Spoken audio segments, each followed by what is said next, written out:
Fin juin 2026, c'est dans toute l'Europe que les thermomètres ont atteint des records.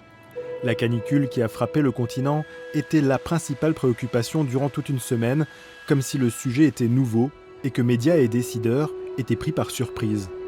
Pourtant, les chercheurs alertent depuis longtemps déjà. Ce n'est pas une surprise du tout pour nous et ce n'est plus une surprise pour les citoyens. Enfin, je pense que les citoyens maintenant ont compris que nous sommes rentrés dans une ère d'un point de vue climat qu'on n'a jamais connue. Hier, le président de la République, Emmanuel Macron, disait que parce que ça ne s'est jamais produit, donc on ne peut pas le savoir. Mais en fait, s'il compte sur ce qui s'est déjà produit, il a tout faux parce que ce qu'on a vécu là, c'est rien à côté des autres canicules que l'on va vivre dans le futur et peut-être même dans un futur très proche.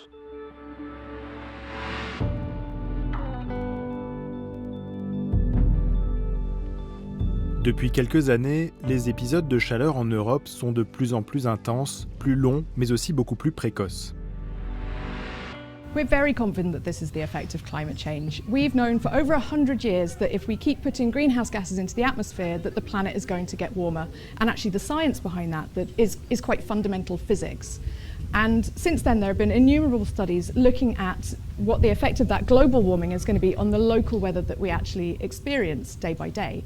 And especially in Europe, it's an area that's been studied a lot. There's a huge body of evidence showing very clearly that temperatures are increasing actually more rapidly than in the rest of the world.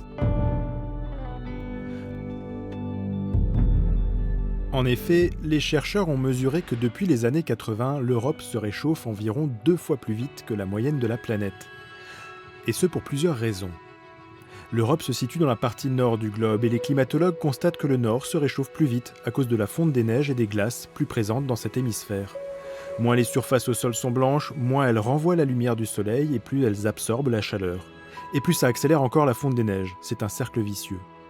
Autre facteur, les sécheresses à répétition qui rendent les sols plus secs. Cela diminue l'évaporation qui rafraîchit l'air, et lors des canicules, les sols se comportent alors comme des radiateurs. Il y a aussi un paradoxe. La lutte que nous menons contre la pollution de l'air par les particules de fumée protège notre santé, mais laisse davantage passer les rayonnements du soleil. Conséquence, l'Europe est le continent qui se réchauffe le plus vite, et cela veut dire plus de canicules, plus de sécheresses, plus d'incendies et plus de risques pour nos vies.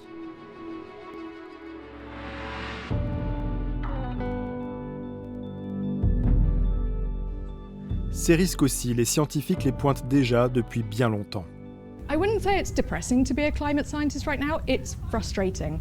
So we've known for a very long time that if we keep emitting fossil fuels and greenhouse gases into the atmosphere, that the planet is going to get warmer. And we've been talking about what the consequences of that for the weather that we experience are going to be for a really long time.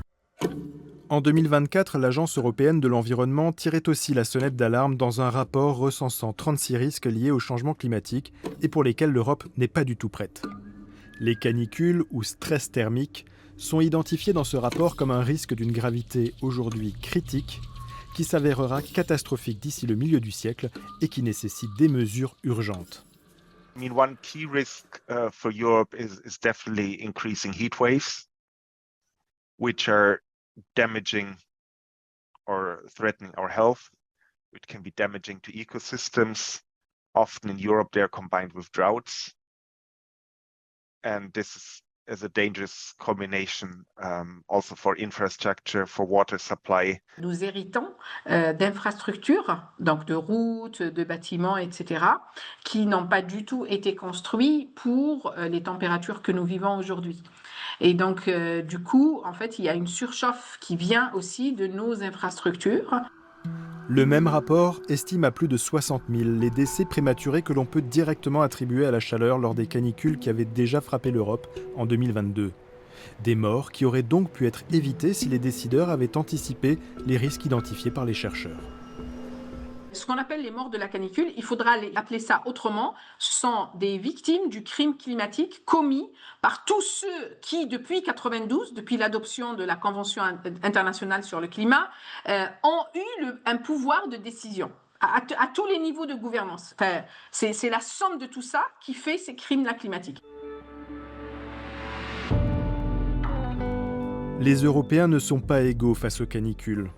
Les personnes âgées, les travailleurs de plein air, les habitants des quartiers populaires ou les personnes malades sont bien plus exposés aux risques. Des risques directs de la chaleur sur leur santé, mais aussi indirectes. On recense par exemple plusieurs dizaines de morts par noyade sur le continent pendant la seule semaine de canicule de juin 2026. Plus de 90 rien qu'en France. Ce que cette crise-là fait, c'est de révéler et accentuer toutes les inégalités qui existent déjà dans notre pays. Ça a révélé que les personnes mortes, elles sont mortes chez elles et donc il y a un problème dans le logement. La réponse n'est pas que la climatisation, surtout pas RR, donc il y a d'autres réponses à apporter. Ensuite, il y a des jeunes qui meurent noyés. Eh bien, comment se fait-il qu'on puisse mourir noyé en 2026 en France? Eh bien, parce qu'on n'a pas appris. Et donc, il faut mettre les moyens pour apprendre ça, apprendre à tout le monde, pas juste aux jeunes, de nager. Les adaptations nécessaires pour faire face se chiffrent rapidement en milliards d'euros à l'échelle d'un seul pays. Et les solutions adoptées, comme la climatisation, peuvent avoir pour conséquence d'accentuer encore le réchauffement climatique. Cela suppose donc de s'attaquer à notre modèle économique, basé essentiellement sur les matières fossiles qui sont présentes partout. Pour sortir de cette économie-là, la première chose à faire, la chose qui nécessite beaucoup de courage politique, c'est d'arrêter de subventionner l'économie du fossile. Mais il va y avoir des dégâts. C'est-à-dire qu'il y a des gens qui vont perdre leur job, etc. Il faut quand même garder ça en tête. C'est ça que les politiques évitent en général. Mais ils sont obligés, parce que ces politiques, ça ne peut pas être résolu au niveau des citoyens. Rien qu'en 2025, les 65 plus grandes banques du monde ont investi plus de 900 milliards de dollars dans le secteur des fossiles. Parmi les banques européennes, la Deutsche Bank, par exemple, a augmenté ses investissements dans les fossiles de près de 20% par rapport à 2024.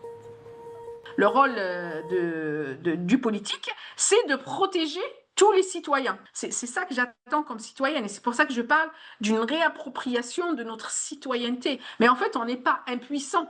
Il faut juste qu'on réfléchisse, il faut qu'on intègre la nature, il faut qu'on intègre les contraintes naturelles dans ce que l'on fait. Comme il y a longtemps, les autres civilisations l'ont fait. Et ça, il faut désapprendre pour réapprendre. C'est ça le gros défi. Plus nous tardons à prendre les bonnes mesures, plus cela coûte à nos sociétés.